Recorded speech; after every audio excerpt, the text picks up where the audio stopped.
నమస్కారం డాక్టర్ బండి విశ్వేశ్వరరెడ్డి గారు. నమస్కారం నాగరాజు గారు. మైండ్ మనీ సైకాలజీ, సో ఇందులో పర్టికులర్గా సార్ ఒక బిజినెస్ ఐడియా గురించి అడుగుదాం అనుకుంటున్నాను. ఎందుకంటే చాలామంది అడుగుతారు సేల్స్ కానీ లేదంటే వేరే విషయాల్లో కానీ బిజినెస్ని ఏ విధంగా డెవలప్ చేసుకోవాలనే దాని మీద ఎక్కువ ఆలోచిస్తారు, మనీని ఏ విధంగా అట్రాక్ట్ చేయాలనే దాని మీద ఎక్కువ వర్క్ చేస్తారు. ఒక 5 రూపాయల వస్తువుని 50 రూపాయలకు అమ్మాలనంటే ఎటువంటి స్ట్రాటజీ వాడాలి సార్? శివ ఓం. నిజంగా మైండ్ను 500 రెట్లు వాడితే కానీ అంతకు అమ్మడానికి కాదు అని జనాలు అనుకుంటారు. కానీ అది చాలా సింపుల్ అని మీకు ఈరోజు ఈ వీడియో చూశాక అర్థమవుతుంది. కాబట్టి 10 రెట్లకు ఎలా అమ్మాలి, డబల్ చేసి అమ్మడానికే కింద మీద పడిపోయే రోజుల్లో మనం ఎలా అమ్మాలి, అమ్మొచ్చా, స్కోప్ ఉందా, అసలు మనం ఈ నెగిటివ్ వర్డ్సే వాడకూడదు. స్కోప్ ఉందా అని అడగకూడదు, ఉంది అనాలి. అక్కడ మార్కెట్ ఉందా, ఉంది. కస్టమరు వాడికి అలవాట్లు ఉన్నంత వరకు నీకు మార్కెట్ ఎప్పటికీ ఉంటుంది. కాబట్టి ఇక్కడ ఒక చిన్న కథ చెప్తాను మీకు, దాని తర్వాత మీకు కాన్సెప్ట్ అర్థమవుతుంది. ఒక ఊర్లోకి ఒక అతను వచ్చాడంట. వచ్చి మీరు ఊర్లో కోతుడి పట్టుకొస్తే మేము మీకు 100 రూపాయలు ఇస్తా అన్నాడంట.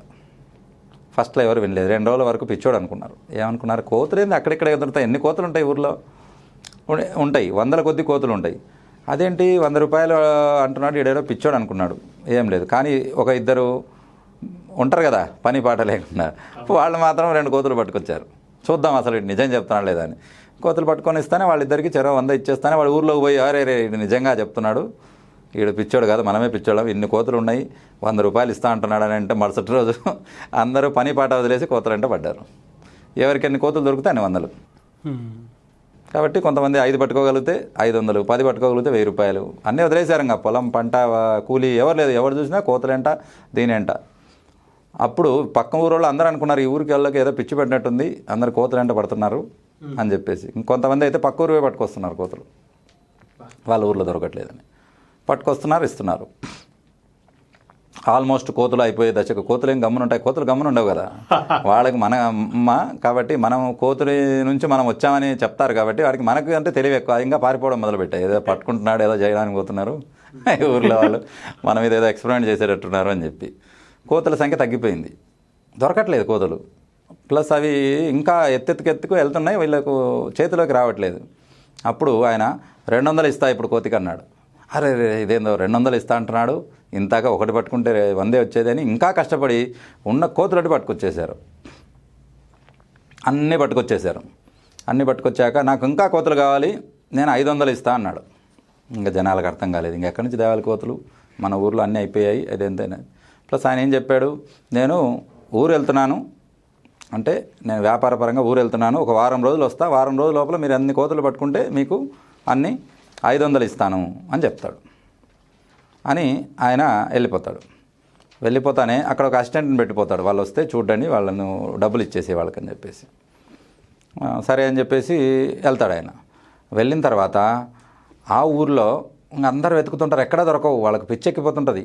వాడేవో వారం రోజుల లోపల వస్తా అన్నాడు, వారం రోజుల లోపల మనం కోతులు పట్టుకొని 500కి అమ్మేసుకోవాలి అని ఇలా అనుకుంటుంటే వాళ్ళు మన తెలివి తెలుసు కదా, వానితోనే టైప్ అవుతారు. ఎవరితో, వాని అసిస్టెంట్ ఉంటాడు కదా, వానితో టైప్ అవుతారు. ఏమని చెప్తారు, అరే బాబు ఆయన 500 ఇస్తా అన్నాడు, మేము పట్టిన కోతులన్నీ మాకు వెనక్కి ఇచ్చేసాయి, నీకు 400 ఇస్తాం, నీకే 400 ఇస్తాం, మేము కోతులన్నీ మాకు పెట్టుకుంటాం. ఆయన రాగానే 500కి అమ్మితే మళ్ళీ 100 రూపాయలు మాకు బెనిఫిట్ వస్తుంది, లేదా లాస్ట్ కానంటే నువ్వు 300కి ఇచ్చేసేయి, మాకు 200 బెనిఫిట్ వస్తుంది. ఇలా వాళ్ళ ఇద్దరి మీద ఒక లోపాయకారి ఒప్పందం కుదుర్చుకున్నారు. అని అనగానే ఆడ దొరికిన ఎన్ని కోతులు ఉంటే అన్ని కోతులు అన్నీ వాళ్లకు ఒక 400 చొప్పున అమ్మేశాడు అందరికి. 100 మార్జిన్ వచ్చినా చాలా అనుకున్నారు కాబట్టి 400కి అమ్మేశాడు అందరికి. ఫస్ట్లో ఎంత ఇచ్చాడు, 100 ఇచ్చాడు ఆల్మోస్ట్ అన్ని కోతులు. మిగిలిన కోతులకు 200 ఇచ్చాడు అని అంటే 100 కోతులు అనుకుందాం, 90 కోతులు ఏమో 100తో కొని 2 కోతులు మాత్రం 200తో కొన్నాడు. కాబట్టి టోటల్గా 100 కోతులు పట్టారని మనం లెక్కేసుకుందాం మనకు అండర్స్టాండింగ్ కోసం. 100 కోతుల్లో 90 కోతులకు 100 రూపాయలు అంటే 9,000, రైట్ అంతేనా? 90 కోతులకు 100 అంటే 9,000. మిగిలిన 10 కోతులకు 2,000 అని అంటే 11,000 ఖర్చు పెట్టాడు. ఎవరు? వాళ్ళ ఓనరు. అసిస్టెంట్ ఎంతకు అమ్మాడు? ఈ 100 కోతులను కలిపి ఒక్కొక్క కోతి 400కి అమ్మాడు. అంటే ఎంత? 40,000. 40,000. ఆ 40,000లో 11,000 తీసేస్తే ఎంత వచ్చింది? 40లో 11, 40లో 10 తీసేస్తే 30 వస్తుంది, 11 అంటే 29,000. 29,000 వీడికి లాభం అన్నట్టు. రైట్, 29,000 వాళ్ళ డబ్బులు అక్కడెక్కడ తిప్పాడు. 29,000 వీడి జోబులోకి వచ్చాయి. ఆ జోబులో పెట్టుకున్నాడు. మా సారు వారం రోజులు లేవు కాదు కదా, నేను పోయి మా సార్ని పిలుచుకొని వస్తా అని వాడు కూడా అక్కడి నుంచి బయలుదేరాడు. ఏమన్నాడు, మా ఓనర్ను పిలుచుకొస్తా, మీరు అందరూ రెడీగా పెట్టుకునే కోతులు వస్తానే 500కు మీరు అమ్మేద్దరు కోతులన్నీ అని చెప్పేస్తాను. అందరూ హ్యాపీగా ఉన్నారు. వాళ్ళు వస్తారు, వాడు వస్తానే 500కు వాడికి అమ్మేసేయాలి. ప్రతి ఇంట్లో కోతులు కట్టేసుకొని కూర్చున్నారు. అలాగా అందరూ రెడీగా ఉన్నారు. వాడు వెళ్ళిపోయాడు. వీళ్ళు పనులు మానేసి అన్నీ మానేసి కోతులకు ఊరుకుంటావు కదా తిండి పెట్టుకుంటా కూర్చున్నారు. అవి ఉండాలి కదా, నీరసపడిపోకుండా ఉండాలంటే. వారం రోజులైంది, 10 రోజులైంది, 15 రోజులైంది, నెల రోజులైంది. తర్వాత వాళ్ళకి అర్థమైంది ఇది మోసం జరిగింది అని. కాబట్టి ఏమర్థమైంది, నెల రోజులు పట్టుకున్న తర్వాత వాళ్ళకి అర్థమైపోయింది, అరే ఏంటిది, మనకన్నా కొద్దిగా బుద్ధి ఉండాలి.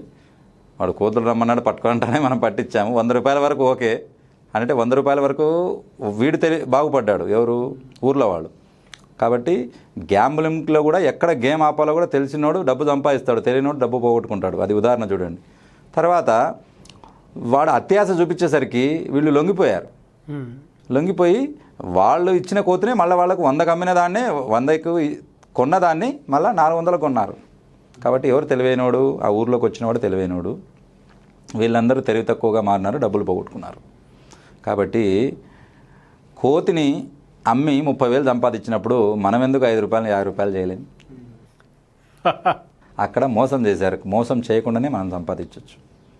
అలాంటివి ఎన్నో ఉంటాయి. జస్ట్ మనం వెతకాలి అంతే. వెతికి మన పంచేంద్రియాలకు షార్ప్నెస్ చేసి పని పెట్టాలి అంతే. డెఫినెట్గా వస్తుంది. ఎక్కడ వస్తువు చీప్గా దొరుకుతుందో అది తీసుకోవాలి. ఎక్కడ వస్తువు డిమాండ్ ఎక్కువ ఉందో అక్కడికి వెళ్ళి అమ్మాలి. అంబానీ చేసింది కూడా అదే.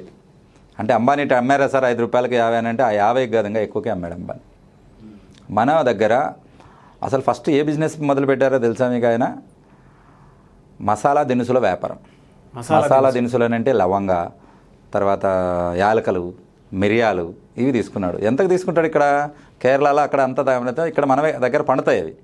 అసలు పెప్పర్ పౌడర్ అంటే పడి చేస్తారు ఫారినర్స్ అలాగన్నట్టు. కాబట్టి ఇవన్నీ తీసుకుంటాడు. ఇక్కడ కేజీ 5 రూపాయలకు తీసుకుంటాడు. ఇక్కడ కేజీ 5 రూపాయలకు టోకుగా తీసుకుంటాడు. అని అంటే 1 కేజీ 2 కేజీలు కాదు, 100 కేజీలు కొనేస్తాడు. దుబాయ్కి, లండన్కు, తర్వాత యూకే, కెనడాకు ఎక్స్పోర్ట్ చేస్తాడు. అక్కడ డాలర్స్లో అమ్ముతాడు దాన్ని. ఇప్పుడు చెప్పండి, 5 రూపాయలు 50 కాదు, 500కు కూడా సంపాదించగలుగుతాడు. ఎందుకంటే స్పైసెస్కు చాలా డిమాండ్ ఉంటుంది. నాకు తెలిసి అబ్రాడ్ చాలా మంది ఇప్పుడు ప్లాన్ చేస్తారేమో దీనికి, ఈ ఐడియా. శాంపుల్ మాత్రమే చెప్పాను నేను. కాబట్టి ఇటువంటి శాంపుల్స్ మీకు హండ్రెడ్స్ ఆఫ్ శాంపుల్స్ మేము బిఎంఈటీ ట్రైనింగ్ ప్రోగ్రాంలో మీకు ఇవ్వబడుతుంది. నెక్స్ట్ క్వశ్చన్ మీది నాకు తెలుసు. ఇప్పుడు సార్ మేమేం చేయాలి? నెక్స్ట్ క్వశ్చన్, సార్ మేమేం చేయాలి చెప్పండి. మీరేమో బాగానే చెప్పారు, కోతుల కథ బాగానే ఉంది, ఈ మిరియాల కథ బాగానే ఉంది, మరి మనం కూడా అంబానీ బాటలో పయనించవచ్చు అంటే డెఫినెట్గా చేయొచ్చు. అదే పని చేయాలని ఏం లేదు, కాపీ కొట్టి చేయాలని ఏం లేదు. మనం ఇంకొకటి కొత్తది ఏదైనా ఆలోచించవచ్చు. జస్ట్ మనకు బిఎంఈటీ ప్రోగ్రాంలో ఉంటుంది. కాబట్టి సెపరేట్ ఉన్న దాంట్లోనా, లేదంటే మగవారికి ఆడవారికి సపరేట్గా ఉంటుందండి ఈ క్లాసెస్. లేడీస్కు సపరేట్గా ఉంటుంది. వాళ్ళకి ఏం స్కోప్ ఉంటుంది కాబట్టి వాళ్లకు లోకల్గా ఏమైతే స్కోప్ ఉంటుందో అటువంటి ఇది కలగజేయచ్చు. నేను ఇంతకుముందు చెప్పాను, అడవికి దగ్గరగా ఉంటే వాళ్ళకు ఒక సపరేట్గా ఉంటుంది, నడి ఊర్లో ఉంటే సపరేట్ ఉంటుంది, రైతు కుటుంబంలో సపరేట్ ఉంటుంది, కూలీ కుటుంబంలో వాళ్ళకు సపరేట్ ఉంటుంది, సిటీలో ఉండే వాళ్ళకు సపరేట్గా ఉంటుంది. ఎందుకంటే వ్యాపార అవకాశాలను బట్టి వాళ్లకు దొరికే ఛాన్సెస్ని బట్టి పెట్టడం జరుగుతుంది. ప్లస్ వీళ్ళందరినీ ఒక ప్లాట్ఫామ్ మీదకి తీసుకొచ్చి వాళ్ళందరికీ మార్కెటింగ్ చేయగలిగే సత్తా ఉందని ప్రూఫ్ చేయడానికి ఈ బిఎంఈటీ ప్రోగ్రామ్. గ్రేట్. ఎందుకనంటే ప్రతి ఒక్కరూ అడవిలో దొరికే ప్రతి వస్తువును వాళ్ళకు లైసెన్సులు ఉంటాయి. ట్రేడింగ్ లైసెన్స్ ఉండాలి, దానికి ఇన్స్పెక్షన్ ఉండాలి, దానికి చెక్కింగ్ ఉంటుంది, పెస్టిసైడ్స్ ఉన్నాయి, ఇవన్నీ క్లియర్ చేసి ఎక్స్పోర్టింగ్ ఉంటుంది అన్నట్టు. ఆ హెడ్ఏక్ అంతా మాకు వదిలేయండి, మేము చెప్పినట్టు మీరు చేయండి చాలు. Sure. Thank you so much sir. ఈ వీడియోకి అఫర్మేషన్ ఏం చెప్తున్నారు? ఈ వీడియోకి అఫర్మేషన్ ఏంటంటే, నా చుట్టూత, నాకు దగ్గరలో నా చుట్టూత ఎన్నో ధనం ఆర్జించే సదుపాయాలు ఉన్నాయి, అవి నాకు అర్థమయ్యేలా చెయ్యి అని యూనివర్స్ను ప్రే చేయాలి. ఓ యూనివర్స్, నా చుట్టూతో ఉండే ధనం ఆర్జించే, డబ్బు సంపాదించే ఎన్నో అపార అవకాశాలు ఉన్నాయి, వాటిని నాకు తెలియజేసేటట్లు చేయండి అని చెప్పేసి మీరు అఫర్మేషన్ చేసుకోండి. డెఫినెట్గా you will eyes will be open and you will see the enormous sources behind you. మీ చుట్టూతో ఉన్న సోర్సెస్ అన్నీ మీకు కనపడతాయి. Thank you so much doctor Bandi Vishweshwara Reddy garu. Thank you Nagaraju garu. Thank you Suman TV and thank you viewers. చూసారు కదండి వీడియో. ఈ వీడియోపై మీ అభిప్రాయాన్ని కామెంట్ రూపంలో తెలియచేయండి. అండ్ పర్టికులర్గా మీకు ఫినాన్షియల్ మేనేజ్మెంట్కి సంబంధించినటువంటి విషయాలు కానీ, లేదంటే పర్సనల్ స్కిల్స్ కానీ, పర్సనల్ మేనేజ్మెంట్ కానీ, బిజినెస్ ఐడియాస్ కానీ, బిజినెస్ డెవలప్మెంట్ కోర్సు వాటికి సంబంధించింది, and money attraction, visualization, money meditation వాటికి సంబంధించినటువంటి కోర్స్ అయినా సరే మీరు అటెండ్ అవ్వాలనుకున్నా, లేదంటే సలహాలు సూచనల కోసం సంప్రదించాలనుకున్నా స్క్రీన్ మీద కనిపిస్తున్న నెంబర్కి వెంటనే సంప్రదించండి. అండ్ పౌర్ణమి రోజు ఒక గొప్ప కార్యాన్ని సంకల్పించి డాక్టర్ బండి విశ్వేశ్వర రెడ్డి గారు చేయడం జరుగుతుంది. దాంట్లో కనుక మీరు ఇన్వాల్వ్ అవ్వాలి అండ్ ఖచ్చితంగా మేము కూడా చేయాలి అనుకుంటే సో దీనికి పర్టికులర్గా ఆయన గిఫ్ట్స్ కూడా ఇవ్వటం జరుగుతుంది. ఈ విధంగా హోరా చార్ట్ ఒకటి, మనీ మెడిటేషన్కి సంబంధించినటువంటి చార్ట్ ఒకటి సో పర్ఫెక్ట్గా ఆయన చేసి పంపిస్తానని చెప్పేసి అంటూ ఉన్నారు. అయితే ఇందులో ఫ్యామిలీలో ఒకరు తీసుకున్నా సరే అందరికీ అడ్వాంటేజ్ అయ్యేలాగా ఈ కోర్సును కానీ లేదంటే ఈ కార్యాన్ని కానీ తలపెట్టామని చెప్పేసి అంటూ ఉన్నారు. ఇంట్రెస్టెడ్ పీపుల్ ఉంటే స్క్రీన్ మీద కనిపిస్తున్న నెంబర్కి వెంటనే సంప్రదించి అపాయింట్మెంట్ కానీ లేదంటే లింక్ కానీ తీసుకోవచ్చు. ఈ వీడియోని లైక్ చేయండి, షేర్ మాత్రం తప్పకుండా చేయండి. ఇలాంటి మరిన్ని వీడియోస్ కోసం మా ఛానల్ ఫాలో అవ్వండి. Thank you.